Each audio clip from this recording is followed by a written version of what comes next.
All right. Hi, Future Daniel here, blah, blah. You know how it goes. Yes, that's right. I'm coming in with yet another correction to the video because I missed something. But this one wasn't my fault. Not fully, at least. When I first went through and listened to the song, I checked the description in the YouTube video for lyrics because that's normally where you find them. I could tell that they were saying something, but I could not understand it. I don't have a screenshot or any way to prove this. You're just going to have to trust me. But yeah, there were no lyrics in the description. I Googled, found nothing. I even checked the video like a week later to see if he added them late or something, but nothing, still nothing. So I figured it was just a song that wasn't meant to have discernible lyrics. Maybe it's like his modern day version of scat or something. I don't know what fancy Polish people dream up. But yeah, anyway, didn't have any words to go off of for the first listen through. I ended up doing the analysis, basically treating this like an instrumental song. I related it to the Plenty video that I did a while back. I thought there was a lot of overlap. But long story short, I went to go upload it to YouTube today. And I went and I looked at the video.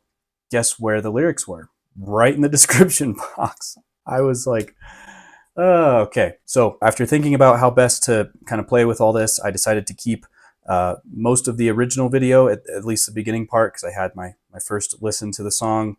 That was valid. I didn't want to pretend on a second attempt. But yes, I wanted to record another part here, actually addressing his lyrics, so that I could be the most accurate and fair to Jakub's meaning for the song. So yes, you'll see when that happens later. Let's go jump back into the original.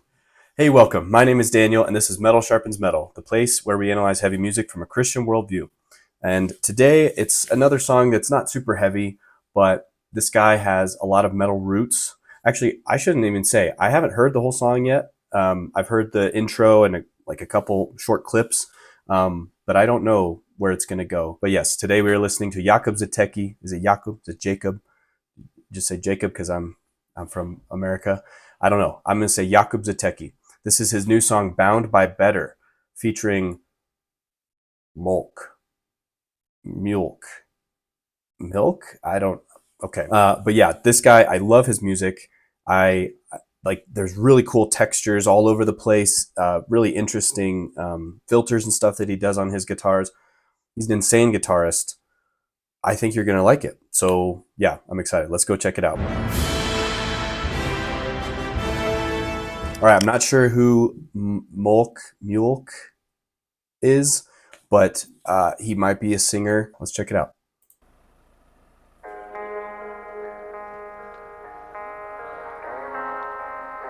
So you got that kind of interesting filter.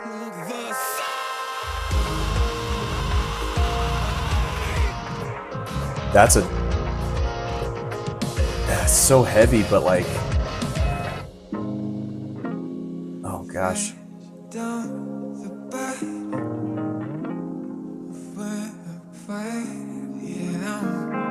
What in the world are these words? Are they even English? No one knows.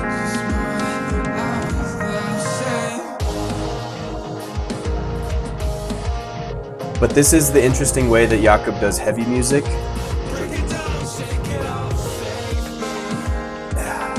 It's like really crunchy, but like not a normal heavy chug.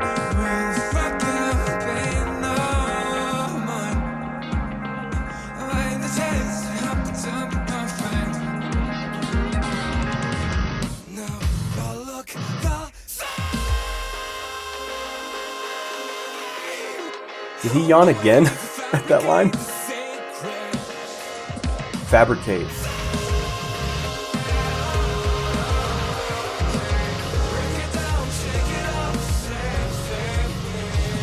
Oh, don't crash.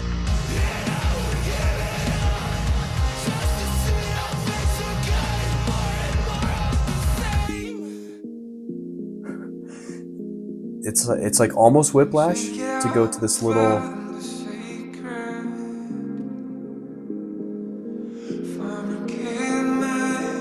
wonder if there's some significance here to being on your phone while you're with your friends. Don't do it. It's annoying.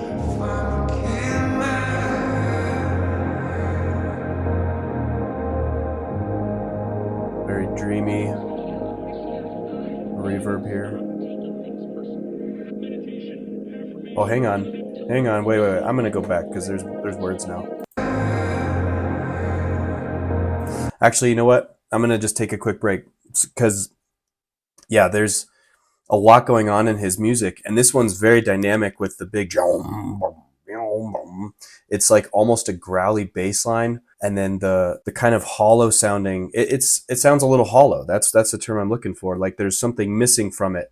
It's like a big, heavy chug, but it doesn't ring out. It's not like overwhelming. It just kind of fits right there. It's very weird, very cool. And then the guitar lead lines, he does a lot of muting stuff. I'm pretty sure that's what it is, where it sounds like, and he hits the notes, but they don't ring out. Yeah, and also filters that make it sound like it's coming from a radio, a little bit of static played underneath it. Really thought that was cool. So he's an expert at building textures. I like how he orchestrates that type of stuff. And then, yeah, I cut to everybody being on their phones. Like they just stop and then I'll pull out their phones. Bugs me a lot. Don't do it. All right, now it sounds like there's a sample being played of something, so I want to hear what these words are.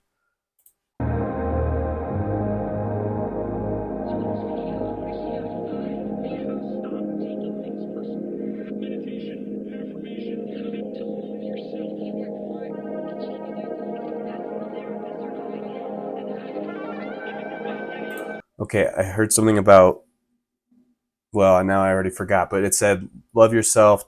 It talked about depression therapy. So kind of just maybe the mental state of a socially online world today, something like that.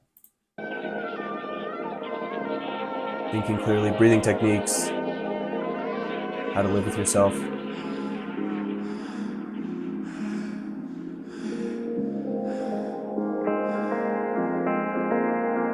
right, ditch the bikes.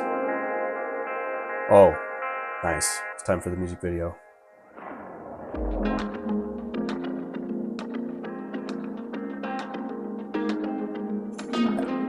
I think he uses some pretty advanced picking techniques.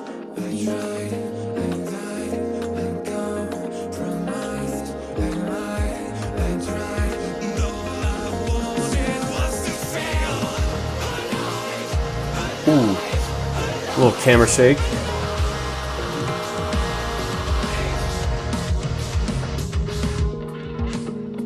Okay, I take it back. This is one of his heavier songs.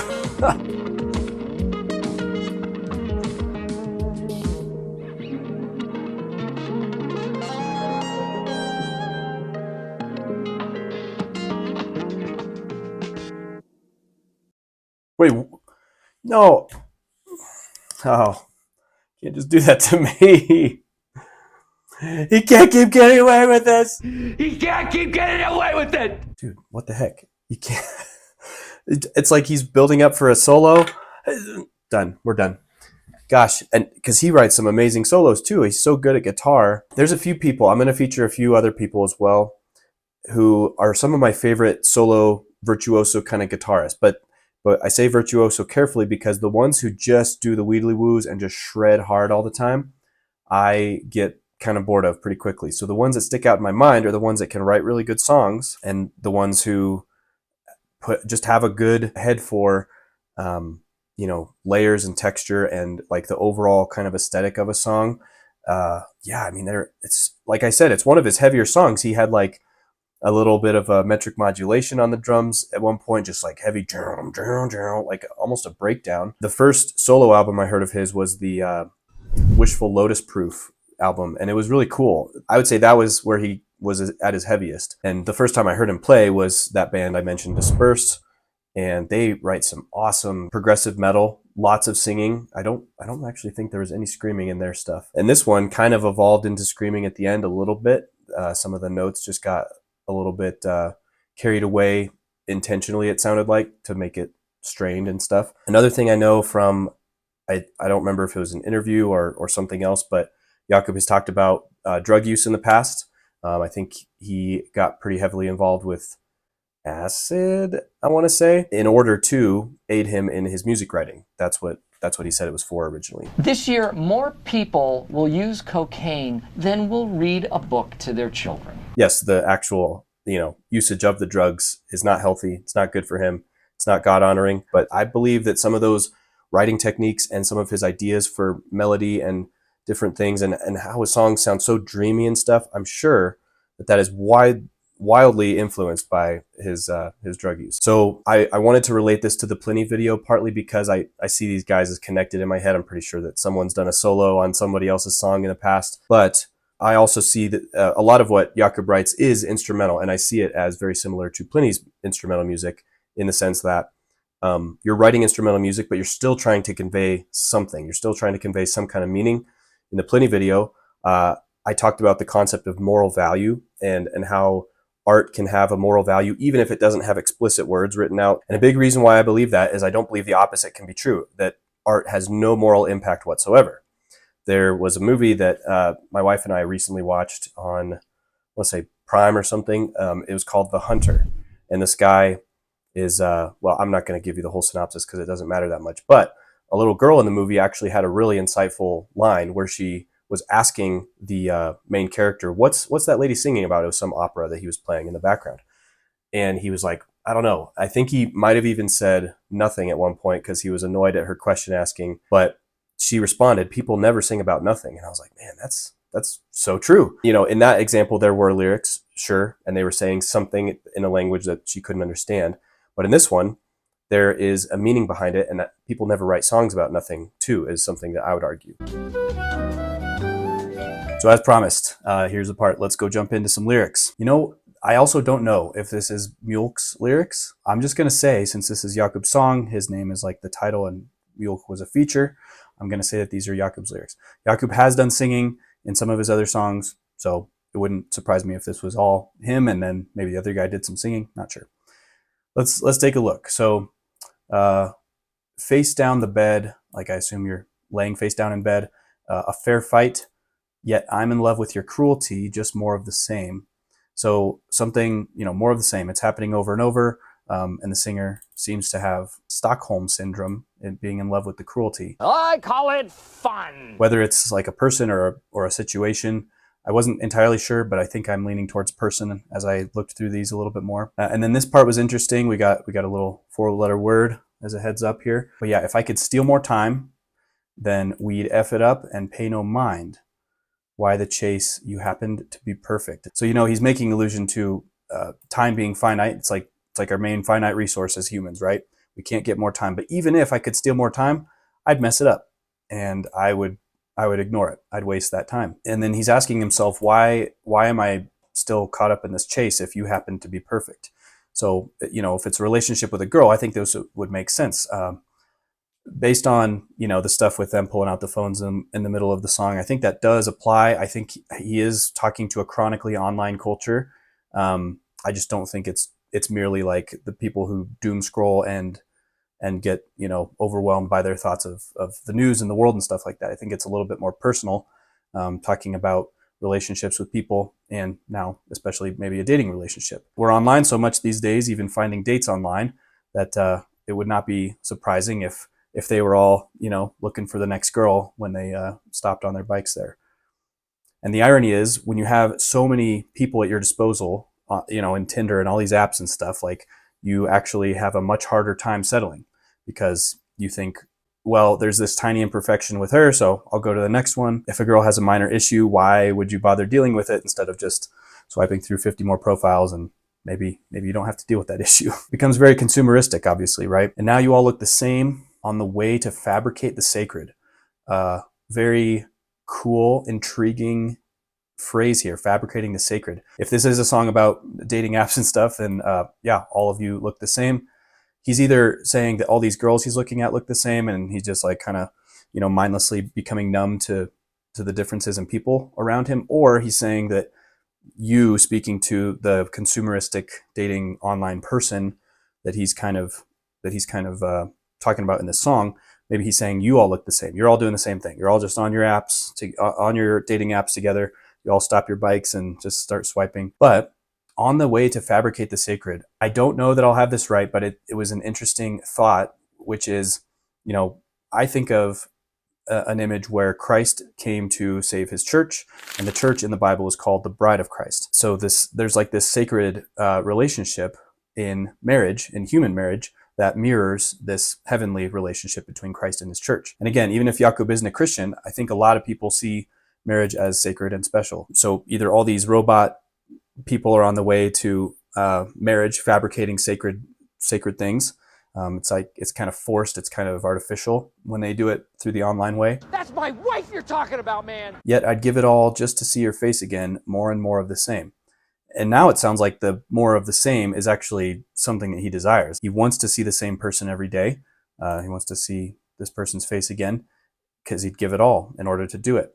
So it might seem monotonous to have to love and marry, and be married to the same person every day, but marriage and love are actually work. They're not just feelings that just come upon you and then you're swept off your feet and you go into Disneyland. Like it's actually work. You actually have to do things and sacrifice of yourself and your time, the finite time that he mentioned, in order to benefit this person, in order to serve this person. And as Christians, men are called to love their wives as Christ loved the church. So very big calls on how to spend our time when it comes to our wives. The lyrics definitely changed my view of the song a little bit. Before I was kind of mostly going based off the music video and that phone scene. But now I think I'm content to hang my hat on the relationship, discussing, the importance of relationships and getting people to look at that as something that we shouldn't compromise. At the end, he says, I compromised, I lied, I tried. He even says he died. All I wanted was to feel alive. So it's kind of like an understandable thing. You want companionship, but you compromised along the way and it created more problems for you. So I think he's pointing out some important things because, again, as Christians, we are called to lay down our lives and sacrifice ourselves for one another. I was blessed enough to meet my wife in person before having to go onto these dating sites. So I have only heard a tale of the challenges that come with all of that. So I'm grateful that God preserved me through that. I could not imagine trying to deal with people online. What am I doing right now? That was good. I'm still kind of kicking myself that those lyrics came in so late, but I'm also glad that I checked last minute and got to look through this with you guys. If this is the end of the video, then now is the time when I'm supposed to say, I really liked that song. I really hope you liked that song. And I hope the discussion was edifying. And I'll see you in the next video. Bye. I'm fine. This is fine. It's fine. It's fine. Reality.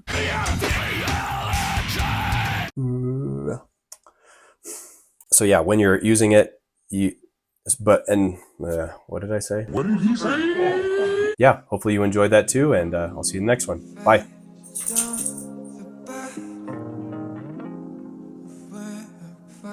gonna take him 12 seconds to find a spot.